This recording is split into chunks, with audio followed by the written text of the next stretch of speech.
அல்லாஹு லா இலாஹ இல்லா ஹுவல் ஹய்யுல் கய்யூம். அன்புக்குரிய சகோதரர்களே, இன்று ஓதப்பட்ட வசனங்களிலே முக்கியமாக நாம் எல்லோரும் தெரிந்திருக்கக்கூடிய ஒரு வசனம் ஆயத்துல் குர்சி. ஆயத்துல் குர்சியை சின்ன பிள்ளைகளிலிருந்து பெரியவர்கள் வரை நாம் எல்லோரும் அறிந்து வைத்திருக்கிறோம். இது சார்ந்து சில விஷயங்களை நம்முடைய கவனத்திலே பதிய வைக்க வேண்டும் என்ற எண்ணத்திலே, அன்புக்குரியவர்களே, அல்லாஹ்விற்கு 99 திருநாமங்கள் இருக்கிறது. நம்ம எல்லோருக்கும் தெரியும். குலிதுல்லாஹ அவிதுர் ரஹ்மான். அல்லாஹ் சொல்கிறான், நீங்கள் அல்லாவை அல்லாஹ் என்றும் அழையுங்கள் அல்லது ரஹ்மான் என்றும் அழையுங்கள். ஐயம்மா ததுஉ ஃபலஹுல் அஸ்மா உல் ஹுஸ்னா. எப்படி நீங்கள் அவனை அழைத்தாலும் அவனுக்கு அழகிய திருநாமங்கள் இருக்கிறது என்று சொல்கிறான். அவர் 99 திருநாமங்கள் கொண்டவன் அல்லாஹ். நபிகள் நாயகம் சொன்னார்கள், இன்னலில்லாஹி திஸ்அத்தும் வ திஸ்ஈன இஸ்மன். அல்லாஹ்விற்கு 99 திருநாமங்கள் இருக்கிறது. ஒமன் ஹஃபிதஹா தஹலல் ஜன்னா. யார் அந்த திருநாமங்களை மனனம் செய்கிறாரோ அவருக்கு அல்லாஹ் சொர்க்கத்தை தருவான் என்றார்கள் பெருமானா ஸல்லல்லாஹு அலைஹி வஸல்லம். அந்த 99 திருநாமங்களிலே ஒரு இஸ்மு, அதுக்கு பேர் தான் இஸ்முல் ஆதம், மகத்துவமிக்க பெயர். அந்த பெயரை சொல்லி அல்லாஹ்விடத்திலே துவா செய்தால் அல்லாஹ் அதை கபூல் செய்வான். ரகசியம் நபிகள் நாயகம் ஸல்லல்லாஹு அலைஹி வஸல்லம் சொன்னார்கள், நம்முடைய துவா அங்கீகரிக்கப்படுவதற்கு அந்த ஒரு இஸ்மை தெரிந்திருந்தால் போதும். அந்த அல்லாஹ்வின் திருநாமங்களில் ஒன்றே ஒன்று எந்த அளவுக்கு ஆற்றல் மிக்கது என்றால், அதை கொண்டு ஒருவர் துவா செய்தால் அல்லாஹ்வுடைய துவாவை கபூல் செய்வான். உதாரணம் சொல்லுகிறேன் பாருங்கள். சுலைமான் நபியினுடைய காலத்திலே சபா நாட்டு இளவரசி பில்கிஸ் அம்மாவின் சிம்மாசனத்தை அவர்கள் இங்கே வருவதற்கு முன்னால் உங்களிலே யாருக்காவது கொண்டு வருவதற்கு சக்தி இருக்கிறதா என்று சுலைமான் நபி கேட்டார்கள். இஃப்ரீத் என்ற ஜின் சொன்னது, நான் கொண்டு வர்றேன், நீங்கள் இருக்கும் இருப்பிடத்திலிருந்து எந்திரிக்கிறதுக்கு முன்னாடி, அதாவது இந்த மஜ்லிஸ் கலைவதற்கு முன்னால் அந்த சிம்மாசனத்தை நான் கொண்டு வருவேன், அந்த சக்தி எனக்கு இருக்கிறது என்று ஜின்னிலே முக்கியமான ஜின்னான இஃப்ரீத் என்ற ஜின் சொன்னது. அங்கே இருந்த ஒருவர் சொன்னார், அவருக்கு பெயர் ஆசிஃப் பின் பர்கியா. அவர் சொன்னார், நீங்கள் கண் இமைக்கும் நேரத்திலே நான் கொண்டு வந்து நிப்பாட்டி விடுவேன் அந்த சிம்மாசனத்தை. அப்படியே அவர் கொண்டு வரவும் செய்தார். அவர் கண்ணை மூடி முழிக்கும் முன் பில்கிஸ் தாயாரின் சிம்மாசனம் ஹஜ்ரத் சுலைமான் அலைஹிஸ்ஸலாம் அவர்களின் சன்னிதானத்திலே அவர்களுடைய திருச்சபையிலே இருக்கிறது. எப்படி இவரால் இப்படி இதை சாத்தியமாக்க முடிந்தது என்றால், இந்த வசனத்திற்கு விரிவுரை எழுதுகிற பெருமக்கள் சொல்கிறார்கள், ஆசிஃப் பின் பர்கியா இஸ்முல் ஆலம் தெரிந்திருந்தார். துவா செய்வதற்கு ஒரு நிமிடம் தான் அந்த விஷயத்தை நினைத்து அவர் துவா செய்தார், அல்லாஹ் கொண்டு வந்து வைத்து விட்டார். இப்படிப்பட்ட மகத்தான பெருமக்கள் இருந்ததினால்தான் சுலைமான் நபி சொன்னார்கள். அந்த வார்த்தை தான் இன்னைக்கு நம்ம எல்லாரும் வீடு கட்டினா எழுதுகிறோம், பைக் வாங்கினா எழுதிக்கிறோம், கார் வாங்கினா முன்னாடி போத்துக்கிறோம். என்ன பேர்? ஹாதா மின் ஃபத்லி ரப்பி சொன்னாங்களா? இதெல்லாம் நம்ம யூஸ் பண்ணுறோமா? என்ன அர்த்தம் இதற்கு? இது என்னுடைய இரட்சகனின் அருட்கொடை. இந்த வார்த்தை யார் சொன்னார்? 2 கருத்து இருக்கிறது. எப்படிங்க இதை கொண்டு வந்தீங்க அப்படின்னு சொல்லி சுலைமான் நபி ஆசிஃப் பின் பர்கியாவிடத்திலே கேட்டார்கள். அந்த ஆசிஃப் சொன்னார், அல்லாஹ் கொடுத்த பிச்சை இது, அல்லாஹ்வினுடைய அருள் கொடை இது என்று அவர் சொன்னார். இன்னொரு கருத்து இருக்கிறது, சுலைமான் நபி சொன்னாங்களாமா, இந்த மாதிரியான ஆசிஃபை போன்ற இறைநேசர்கள் என்னுடைய சபையில் இருப்பது அல்லாஹ் எனக்கு கொடுத்த பெரிய அருள் சொன்னாங்க. அன்புக்குரிய சகோதரர்களே, இங்கே நமக்கான செய்தி என்னன்னா, இஸ்முல் ஆலமுக்கு அவ்வளோ பெரிய பவர் இருக்குது, சக்தி இருக்கிறது. இஸ்முல் ஆலமை ஒருவர் தெரிந்துவிட்டால், அல்லாஹ்வின் அந்த குறிப்பிட்ட அந்த பெயரை ஒருவர் அறிந்து விட்டால், அதன் மூலமான பலனை நம்முடைய பிரார்த்தனையிலே பார்க்க முடியும், அதனுடைய வெளிப்பாடை பார்க்க முடியும். இப்போ வாருங்கள், இந்த இஸ்முல் ஆலமுக்கும் ஆயத்துல் குர்சிக்கு என்ன தொடர்பு அப்படின்னு கேட்குறீங்களா? ஹஜ்ரத் ரசூலுல்லாஹி ஸல்லல்லாஹு அலைஹி வஸல்லம் அந்த மகத்தான பெயர் எது என்பதை பல்வேறு விஷயங்களிலே ஞாபகப்படுத்தினார்கள். அதில் முக்கியமாக சஹாபாக்கள் சொல்கிறாங்க, 3 சூறாவிலே இந்த இஸ்முல் ஆலம் 3 சூறாவில் 3 ஆயத்துகளிலே அல்லாஹ் இஸ்முல் ஆலமி சொல்லுகிறான். இதுதான் நபிகள் நாயகம் ஸல்லல்லாஹு அலைஹி வஸல்லம் சொன்னாங்க. ஒன்று, சூரா பக்ராவிலே வரக்கூடிய ஒரு வசனத்திலே இஸ்முல் ஆதமே அல்லாஹ் சொல்லுகிறான். 2, சூரா ஆல இம்ரானிலே ஒரு ஆயத்திலே அல்லாஹ் இஸ்முல் ஆதமை சொல்லுகிறான். 3, தாஹா என்ற அத்தியாயத்திலே ஒரு வசனத்திலே அல்லாஹ் இஸ்முல் ஆதமை சொல்லுகிறான். பக்ரா என்ற சூறாவிலே வரக்கூடிய வசனம்தான் இந்த ஆயத்துல் குர்சி, அல்லாஹு லா இலாஹ இல்லாஹுல் ஹய்யுல் கய்யூம் என்று தொடங்கக்கூடிய இந்த வசனம். ஆல இம்ரானில் வரக்கூடிய வசனம்தான் அலிஃப் லாம் மீம், அல்லாஹு லா இலாஹ இல்லாஹுல் ஹய்யுல் கய்யூம். அடுத்து தாஹா என்கின்ற அத்தியாயத்தில் வரக்கூடிய வசனம்தான் வஅனத்தில் உஜூஹு லில் ஹய்யுல் கய்யூம். இந்த 3 ஆயத்திலையும் ஒரு வார்த்தை மட்டும் திரும்பி திரும்பி வருது. என்ன வார்த்தை சொல்லுங்க? ஹய்யுல் கய்யூம். ஹஜ்ரத் ரசூலுல்லாஹ் சொன்னாங்க, இந்த ஹய்யுல் கய்யூம் என்ற இந்த வார்த்தை தான் இஸ்முல் ஆதம். எனவே இந்த 3 வசனங்களிலே மடக்கி மடக்கி வருவதனாலே இதுதான் இஸ்முல் ஆதம் என்று ஹஜ்ரத் ரசூலுல்லாஹ் சொன்ன இந்த ஹதீஸை பல்வேறு அறிஞர்கள் இதற்கு முக்கியத்துவம் கொடுத்து இந்த வார்த்தை இஸ்முல் ஆதமாக இருக்கலாம் என்று சொல்லித் தருகிறார்கள். அன்புக்குரியவர்களே, இன்னும் வேறு சில வார்த்தைகளையும் கூட ரசூலுல்லாஹ் சொல்லியிருக்காங்க. யா ஹன்னான், யா மன்னான், இந்த வார்த்தையாக கூட இருக்கலாம். அதே போன்று ரசூல் ஸல்லல்லாஹு அலைஹி வஸல்லம் சொன்ன ஒரு பிரபலமான ஹதீஸ் இருக்கிறது. அனஸ் ரலியல்லாஹு அன்ஹு அவர்களுடைய அறிவிப்பு, அல்லாஹும்ம இன்னி அஸ்அலுக பி அன்ன லக்கல் ஹம்த் லா இலாஹ இல்லா அன்தல் மன்னான் பதீஉ ஸமாவாதி வல் அர்த் யாதல் ஜலாலி வல் இக்ராம் யா ஹய்யு யா கய்யூம். இந்த வார்த்தை தான் இஸ்முல் ஆதம். இது ஒரு சஹாபி தொழுதுட்டு ஓதுனாங்களாம், சத்தமாக ஓதுனாங்களாம். ரசூலுல்லாஹ் அவர் ஓதி முடிச்ச உடனே கூப்பிட்டு சொன்னாங்களாம், லகத் தஅல்லாஹ பி இஸ்மிஹில் ஆதம், அல்லாஹ்வுடைய திருநாமத்தை கொண்டு இவர் துஆ செஞ்சிட்டாரு. இவர் செஞ்ச துவாவுக்கு எவ்வளோ பெரிய பவர்னா, இவர் இப்போ கேட்டார்னா அல்லாஹ் உடனே கொடுத்துருவான்.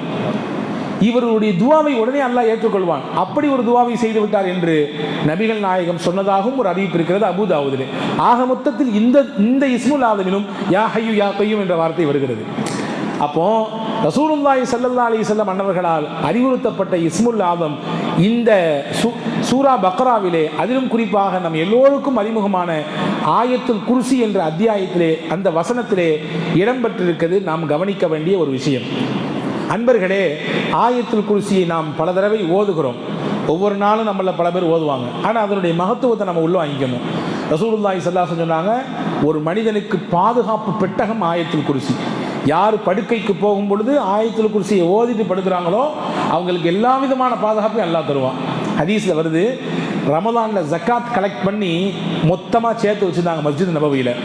இப்போ யாராவது ஒருத்தர் பொறுப்பு போடணும், இல்லைன்னா களவு போயிடும். அபூ ஹுரைரா ரலியல்லாஹு பொறுப்பு போட்டாங்க. பொறுப்பு போட்டிருக்கும் போது தூக்கம் தான் வந்துடுமே, எப்படியா இருந்தாலும் தூங்கக்கூடாதுன்னு நினச்சாலும் கூட கொஞ்சம் செத்த சாயலான்னா மொத்தமாக சாஞ்சிருவோம் இல்லையா? காலையில் ஃபஜருக்கு எந்திரிக்கும் போது பல சமயங்கள் நம்ம அனுபவப்பட்டுருவோம். மணி 5 தானே ஆகுது, 5:10 தான் பாங்கு, 5:10 தான் ஜமாத்து, கொஞ்சம் படுப்போம், எந்திரிச்சு பார்த்தா 7 ஆயிரும் இல்லையா? இப்படித்தான் அபூ ஹுரைரா ரலியல்லாஹு அன்ஹு முழிச்சிருந்து பார்த்துட்டு இருந்தாங்க.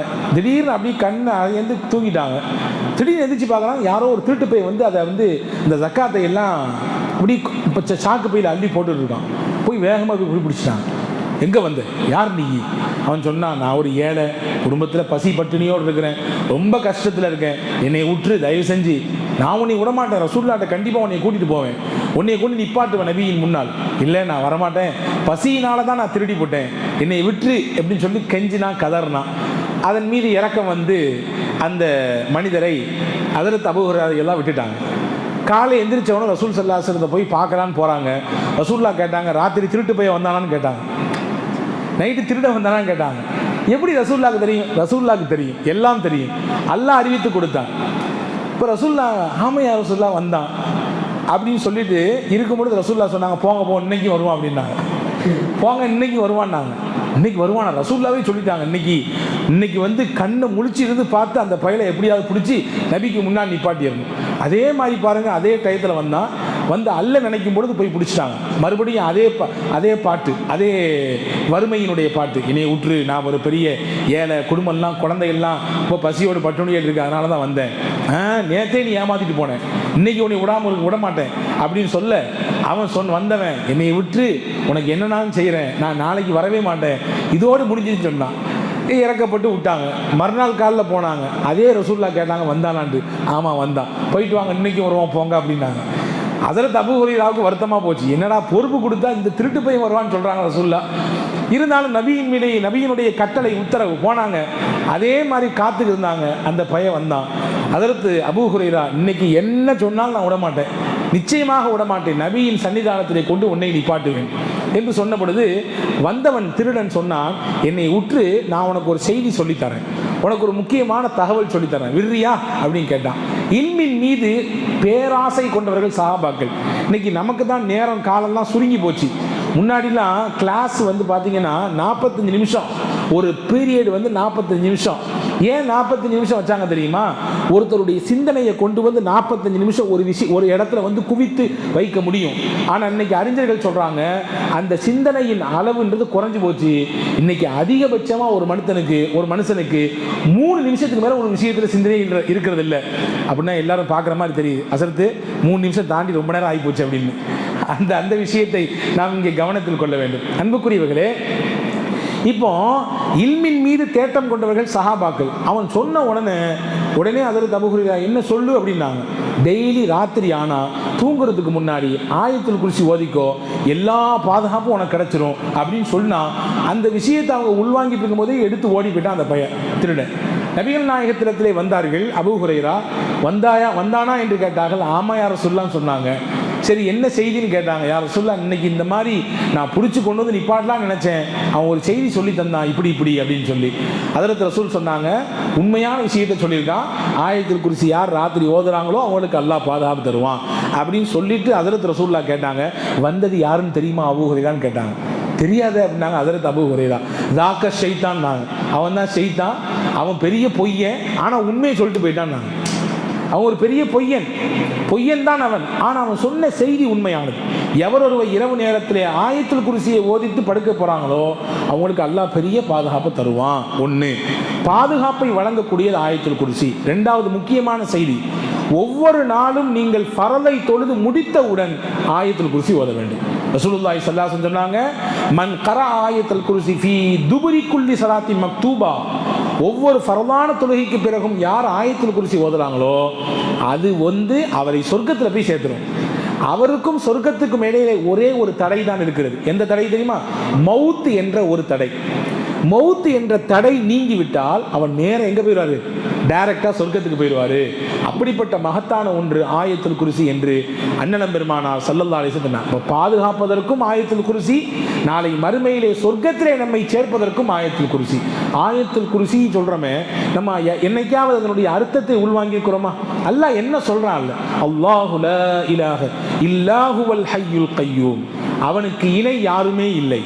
அவன் யார்? ஹய்யுன், அவன் நித்திய ஜீவன். அவனுக்கு முன்னாடியும் யாரும் ஹயாத்தா இருக்கல. உலகம் ஒரு நாள் அழிஞ்சு போயிடும், அவன் மட்டும் ஹயாத்தா இருப்பான் இல்லையா? அல்லாஹ் குர்ஆனிலே சொல்கிறான், குல்லு மன் அலைஹா ஃபான் வ யப்கா வஜ்ஹு ரப்பிக தில் ஜலாலி வல் இக்ராம். உலகத்தில் உள்ள எல்லாம் அழிஞ்சிரும், எது மட்டும் பாக்கியா இருக்கும்? அல்லாஹ்வுடைய திருமுகம் மட்டும் பாக்கியா இருக்கும், அதெல்லாம் போயிடும். அப்போ உலகம் வர்றதுக்கு முன்னாடி அவன் ஹயாத்தா இருந்தான், உலகம் அழிஞ்சபடியே ஹயாத்தா இருப்பான். அவன் நித்திய ஜீவன். லா தஅஹுதுஹு சினத்துன் வலா நௌம், அவனுக்கு சின்ன தூக்கமும் கிடையாது, பெரிய தூக்கமும் கிடையாது. தூங்கினா என்ன ஆகிறது? கடவுள் என்பவன் உறங்கி போனால் உலகம் என்ன ஆகும்? கதி என்ன ஆகும்? நம்ம மூச்சு விட்டு மூச்சை வெளியே கொண்டு வர முடியுமா? கண்ணை மூடின நம்ம எல்லாமே போயிருதே. ஆக்சிடென்ட் ஏன் நடக்கிறது? விபத்து, ஒரு நிமிட கண் ஆயிருவதால் மொத்தமும் க்ளோஸ் ஆயிடுது இல்லையா? அல்லாவுக்கு அந்த சின்ன உறக்கமும் கிடையாது, பெரிய உறக்கமும் கிடையாது. லஹு மாஃபிஸ் ஸமாவாத்தி வ மா ஃபில் அர்த், வான பூமியில் இருக்கும் எல்லாமே அவனுக்குத்தான் சொந்தம். உலகத்தில் யாரும் எதையும் சொந்தம் கொண்டாட முடியாது. எனக்குரியதுன்னு சொல்லிக்கலாம் வாழ்க்கை முடிகிற வரைய. நீங்கள் போயிட்டீங்கன்னா அந்த பேரை கூட மாற்றிடுவாங்க எல்லாத்துக்கும். நமக்கே பேர் மாறி போயிருமே. அப்துல்லான்னு பேர் வச்சிருக்கேன், எனக்கு என்னுடைய பேர் மையத்துன்னு மாறி போயிடும். எப்போ ஜனாசா தூக்க போறீங்க? நேரமாச்சே. என் அண்ணனே வந்து கேட்பான், எங்கள் சொந்தக்காரனே வந்து கேட்பான், ஜனாசாவை தூக்கலையா? யாருக்காண்டி வெயிட்டிங் ஜனாசா? என் பேரே மாறி போயிடுது. அப்போ என் சொத்து பேர் எல்லாம் மாறி போயிடுது. இப்போ உலகத்தில் இருக்கும் எல்லாமே யாருக்கு சொந்தம்? அல்லாஹ்வுக்கு மட்டும்தான் சொந்தம். அல்லாஹ் சொல்றான், லஹு மாஃபிஸ் ஸமாவாத்தி வ மா ஃபில் அர்த் மன் ஸல்லதி யஷ்ஃபஉ இன்தஹு இல்லா பிஇذنி. அல்லாஹ்விடத்திலே யாருதான் சிபாரிசு செய்ய முடியும்? நாம் செஞ்ச நல்லமல் மட்டும்தான் அல்லாஹ்விடத்திலே சிபாரிசு செய்யும். நமக்காண்டி வேறு யாரும் அல்லாஹ்விடத்தில் வந்து சிபாரிசு செய்ய முடியாது, பரிந்து பேச முடியாது. உலகத்தில் பேசலாம், சொந்தம் வருவாங்க, பந்தம் வருவாங்க, நட்பு வரும், நமக்கு அறிமுகமான வருவாங்க, ஏதாவது பிரச்சனைனா வந்து நமக்காண்டி குரல் கொடுப்பாங்க. அல்லாஹ்விடத்தில் அவன் அனுமதி இல்லாமல் யாரும் வாயை திறக்க முடியாது. கப் சிப்புன்னு இருக்க வேண்டிய சூழல் ஏற்பட்டு மந்தல்லதி யஷ்ஃபு இந்தஹு இல்லாபி யஅலமு மா பைன ஐதீஹிம் வ மா கல்ஃபஹும். அல்லாஹ் சொல்றான், உங்களுக்கு முன்னால் உள்ளதையும் பின்னால் உள்ளதையும் எல்லாத்தையும் அவன் அறிகிறான். நமக்கு தான் தெரிகிறது இல்லை, அல்லாஹ்வுக்கு எல்லாம் தெரியும்.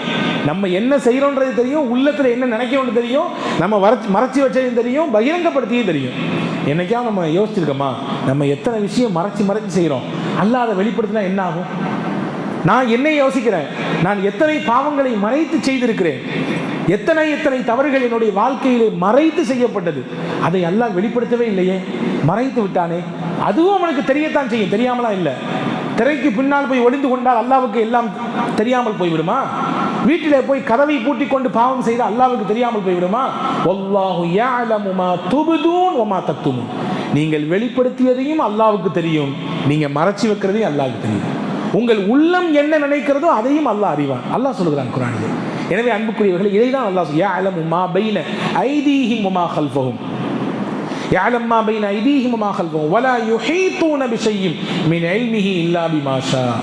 அவனுடைய அந்த விஷயத்திலே இல்மு, அதை சூழ்ந்து அறிவதற்கு அல்லாஹ்வை தவிர வேறு யாராலையும், அவன் நாடிய சில மக்களை தவிர வேறு யாராலையும் அதை பெற்றுக்கொள்ள முடியாது. வஹுவல் அலியுல் அதீம், அவன்தான் ஞானமிக்கவன், அவனே மகத்தானவன் என்று அந்த வசனத்தை அல்லாஹ் முடிக்கிறான். இப்படிப்பட்ட மகத்தான இந்த வசனத்திலே ஹய்யுன் கய்யூம் என்று ஒன்று வந்திருப்பதினாலே இது இஸ்முல் ஆதமாக இருக்கலாம் என்றும், இதை ஓதுவதன் மூலமாக பல பலன்களை பெறலாம் என்றும் அறிஞர்கள் சொல்லித் தருகிறார்கள். ஆக மொத்தத்தில் இஸ்முல் ஆதம் என்பது நபிகளால் பல விஷயங்கள் சொல்லி காட்டப்பட்டாலும் கூட ஆயத்துல் குர்சி முக்கியமானது என்பதையும் நபியிடத்திலிருந்து ஹதீஸின் வழியாக நாம் பெறுகிறோம். இன்னொரு விஷயத்தையும் நம்ம பார்க்க முடியுது. இஸ்முல் ஆலம் என்பது யார் தன்னுடைய கஷ்ட நேரத்திலே தூய்மையான மனதோடு அல்லாஹ்வுடைய பெயரில் எந்த பெயரை சொன்னாலும் அதுவும் இஸ்முல் ஆலமாக மாறிக்கொள்ளலாம் என்றும் அறிஞர்கள் சொல்கிறார்கள். ஜுனைதுல் பக்தாதி என்ற மிகச்சிறந்த அறிஞர், ஒரு மிகச்சிறந்த இறைநேச பெருமகனார், அவங்கள்ட்ட வந்து ஒரு பெண்மணி சொன்னாங்களாம், என்னுடைய பையனை தொலைச்சிட்டேன், நீங்க துவா செய்யுங்க என் புள்ள கிடைக்கணும்னு சொல்லிட்டு போய் 2 நாள் ஆச்சு, இன்னும் புள்ள வரல. மறுபடியும் ஹஜ்ரத் ஜுனைதுல் பக்தாதி இடத்துல அந்த அம்மா வந்தாங்க, நீங்க துவா செஞ்சீங்களா இல்லையா, போமா பொறுமையா இருமா அல்லாஹ் தருவான். 3வது வந்தாங்க, அந்த அம்மா வந்து சொன்னாங்க, உங்களை சொல்லி பிரோஜனம் இல்லை போல தெரியுது, நீங்க துவா செய்யுங்களா என் புள்ள கிடைக்கணுமே அப்படின்னு சொன்ன உடனே ஜுனைதுல் பக்தாதி ரஹ்மத்துல்லாஹ் சொன்னாங்களா, வீட்டுக்கு போ உன் புள்ள வந்திருப்பான் அப்படின்னாங்களாம். வீட்டில் போய் பார்த்தா புள்ள இருக்கிறான். அந்த அம்மாவுக்கு பெரிய அதிர்ச்சி, ஆச்சரியம். நேரம் அந்த அம்மா வந்தாங்க ஜுனைதுல் பக்தாதி இடத்துல, எப்படி இது கிடைத்தது உங்களுக்கு தெரியாதா? அல்லாஹ் குர்ஆன்ல சொல்லலையா, அம்மை யுஜீபுல் முத்தர்ர இதா தஆஹு ஃபயக்ஷிஃபு ஸூஅ வ யஜஅலகும் குலஃபா அல்-அர்த். யார் பதில் கொடுக்கிறார்? நெருக்கடியான நேரத்தில் ஒரு மனிதன் அல்லாஹ்வை அழைக்கிற பொழுது அந்த அழைப்புக்கு யார் பதில் தர்றா? அல்லாஹ் கேட்கிறான். அந்த அல்லாஹ்வை நான் அழைத்தேன், ஏதோ ஒரு கஷ்ட காலத்திலே, நெருக்கடியான காலத்திலே இந்த குறிப்பிட்ட பேர் தான் என்பதை கடந்து தூய மனதோடு, அல்லாஹ் உன்னை விட்டால் எனக்கு வழியே இல்லை, ஒரு இம்மி அளவும் கூட வேறு எந்த விஷயத்தின் மீதும் நம்பிக்கை இல்லா, அல்லாஹ் உன்னை தான் நான் பிடித்திருக்கிறேன், எனக்கு வேறு வழி இல்லை ரப்பே என்று கதறி ஒருவன் அல்லாஹ்வின் திருநாமத்தை சொல்லி, அவனுக்கு தெரிந்த திருநாமத்தை சொல்லி துவா செய்தால் அதுவே கூட இஸ்முல் ஆலமாக மாறிவிடலாம் என்பதையும் அறிஞர்கள் சொல்லித் தருகிறார்கள். ஆக மொத்தத்தில் அல்லாஹ்வின் திருநாமங்கள் 99 நம்முடைய உள்ளத்துல, கல்புல, மனசுல பதிஞ்சிடலாமா இன்ஷா அல்லாஹ்? ரொம்ப லேசானதுதான். ஒரு நாளைக்கு 3 பேரை படிச்சீங்கன்னா 30 நாள், ஒரு மாசத்துல நீங்க இஸ்முல் மொத்த அஸ்மாவுல் ஹுஸ்னா படிச்சிடலாம். படிச்சா மட்டும் பத்தாதுங்க, ஓதணும். தினசரி அந்த அஸ்மாவுல் ஹுஸ்னாக்களை ஓதி வர வேண்டும். வல்ல ரஹ்மான் அல்லாஹ் அப்படிப்பட்ட நர்பாகியத்தை எல்லோருக்கும் வழங்கி அருள் புரிவானாக. ஆமீன். வாஹிரு தாவானா அனில்